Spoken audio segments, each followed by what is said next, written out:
నమస్తే అమ్మా. నమస్తే అమ్మా.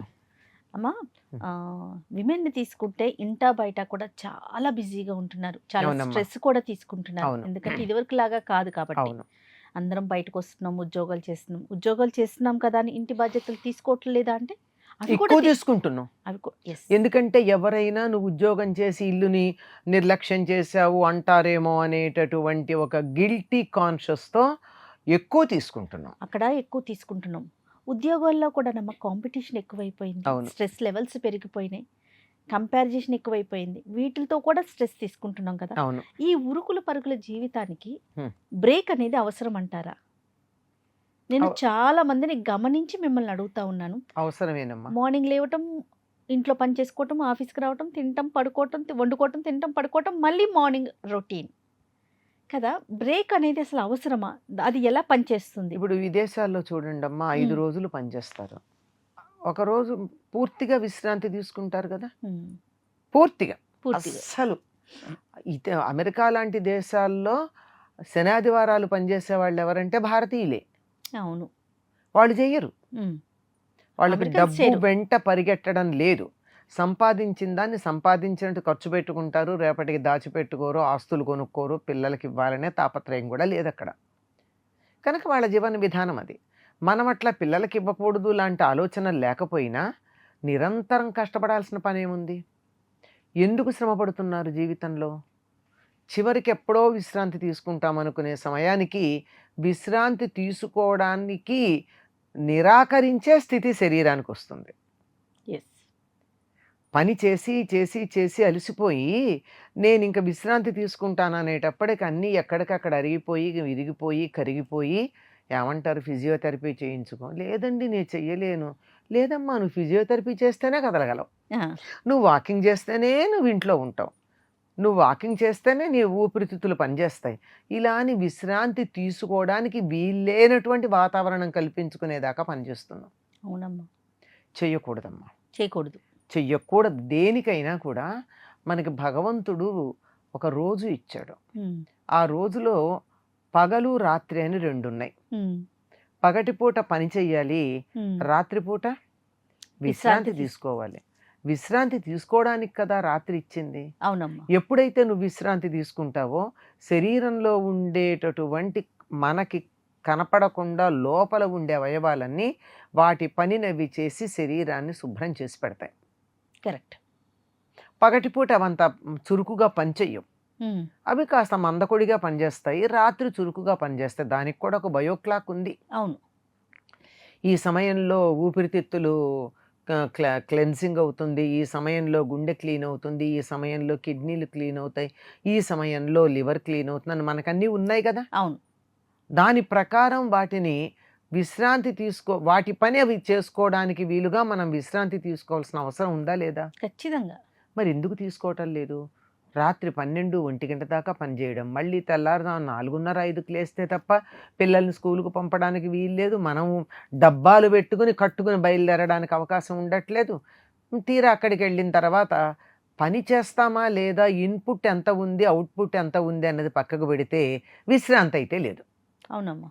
సమర్థవంతంగా పనిచేసి కావలసినంత అవుట్పుట్ మనకి రావాలి అంటే విశ్రాంతి తీసుకున్న తర్వాత మాత్రమే చేయగలం.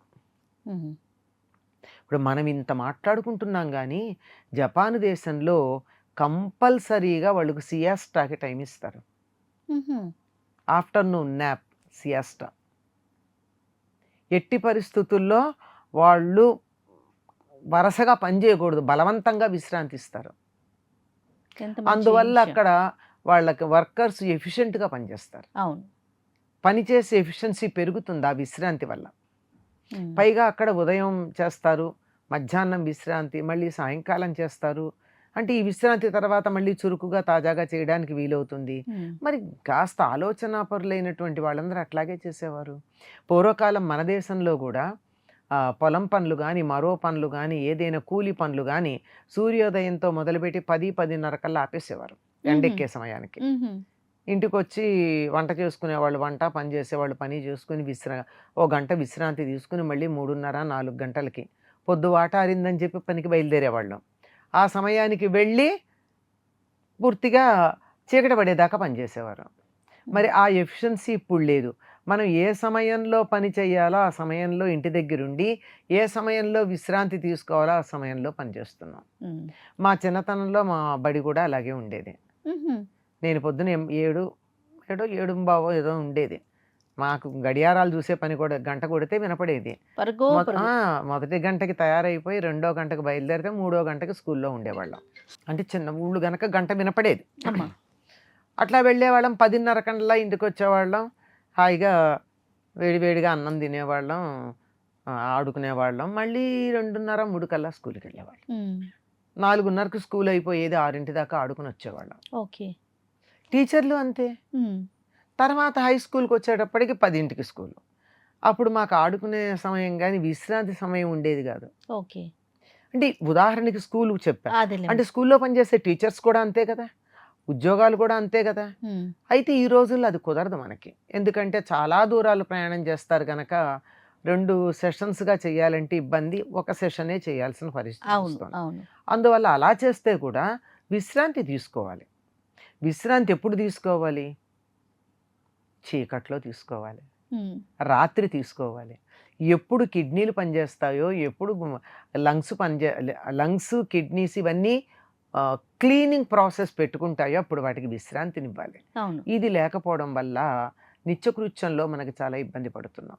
ఇది నిత్యకృత్యానికి సంబంధించింది అయితే సెలవులు ఎందుకు ఇస్తారమ్మా? విశ్రాంతి కోసమే కదా. ఇప్పుడు మనకి సెలవులు లేని పరిస్థితి వచ్చింది. అంటే స్కూళ్ళకి వాటికి ఫలానాప్పుడు సెలవులను ఇచ్చిన సెలవులు లేని ఉద్యోగాలు ఉన్నాయి. వాళ్ళకి 2 నెలలు సెలవులు ఇస్తారు కదా, సెలవు పెట్టుకోవచ్చు కదా. ఆ సెలవులు ఎందుకు ఇచ్చారు? విశ్రాంతి తీసుకోమని కదా. విశ్రాంతి తీసుకుంటేనే కుటుంబంతోనో మరోటో చాలా హాయిగా విశ్రాంతి తీసుకున్నట్టయితే తర్వాత మరింత శక్తివంతంగా పనిచేయగలరు. ఇది ఉద్యోగ ధర్మం గురించి చెప్పా, చిన్నపిల్లల గురించి, స్కూళ్ళ గురించి, ఇంకా జీవితం గురించి కనుక అనుకున్నట్టయితే నిరంతరం యుద్ధమే పనిచేస్తూనే ఉంటాం. ముఖ్యంగా మీరు పనిచేసే ఆడవాళ్ళు వర్కింగ్ డేస్లో ఏదో రొటీన్గా చేసిన ఆదివారం వచ్చింది విశ్రాంతి తీసుకుందామంటే ఎంతమంది ఆడవాళ్ళకి వీలవుతోంది? లేదు. ఆ రోజు ప్రత్యేకంగా చిన్నపిల్లలు ఉంటే వాళ్ళకి తలంట్లు పోయడం, ప్రత్యేకమైన వంటలు వండడం. దాంతో ఏమైంది? రోజు 9 కల్లా పని అయ్యేటటువంటిది ఈరోజు 12 అయినా పని అవ్వదు. ఆ తర్వాత నీరసం వస్తుంది. సోమవారం నాడు చాలామందికి వర్క్ ప్రాబ్లం ఉంటుంది. ఎందుకంటే ముందు రోజు ఎక్కువ అలసట.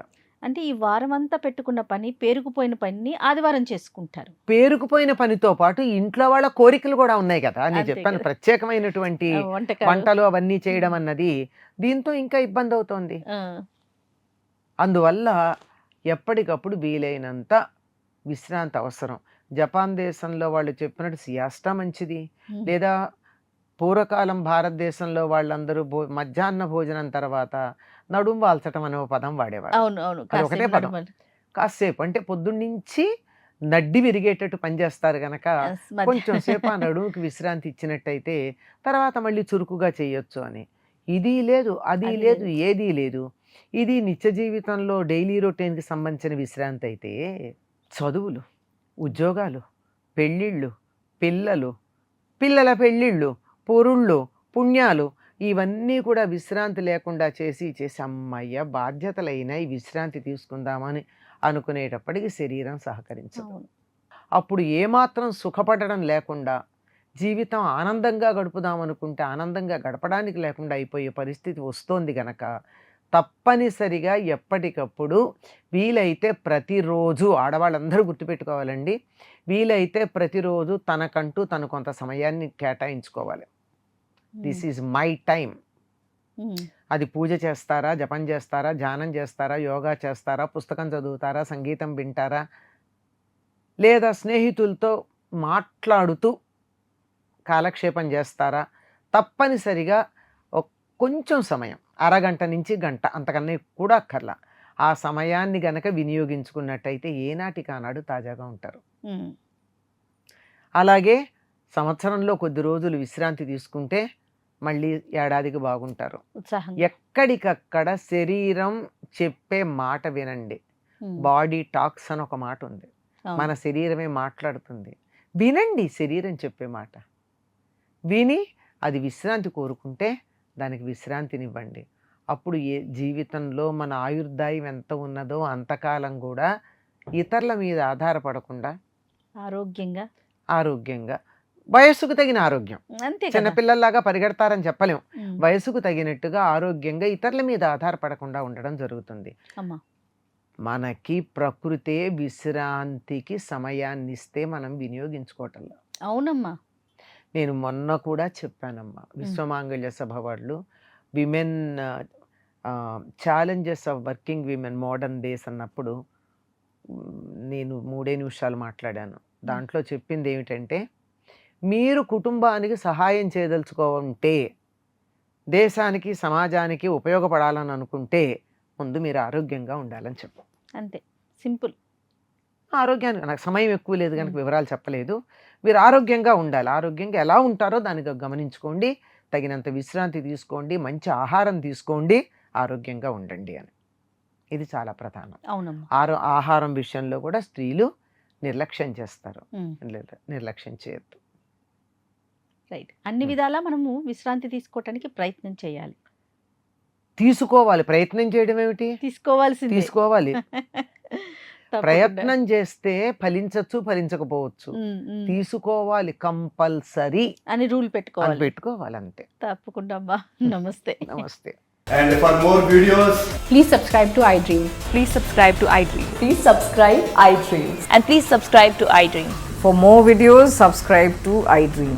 please like, share and subscribe to the channel. Congratulations, iDream. Subscribe to iDream. Subscribe to iDream. So subscribe to iDream Media. iDream ki iDream team andarki huge congratulations. Please subscribe iDream Media. Please subscribe to iDream. Subscribe iDream. Please subscribe to iDream. iDream అంటే నా కళల ఛానల్ను subscribe చేసుకున్న నోరు తిరుగుతలేదు.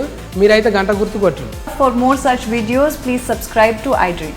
Subscribe to iDream. Please subscribe to iDream. Please subscribe iDream Media. Please do subscribe to iDream. Please subscribe to iDream Media. For best entertainment and information, please subscribe iDream. And don't forget to subscribe to iDream.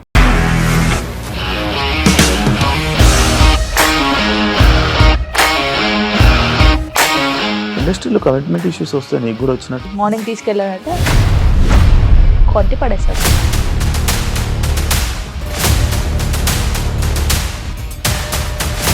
ఒక్కళ్ళు కూడా చూడలేదు ఈ cinema అని చెప్పడానికి కూడా చాలా ధైర్యం కావాలి. అది నిజం కదా, దాంట్లో ధైర్యం ఏంటి? ఇది నెక్స్ట్ డే ప్లేట్ మార్చేస్తే తప్పు కదా. As of now, we are comfortable this అని నేను అనుకుంటున్నాను. రష్మిక గారిది మీది ఒకే ఊరంట కదా.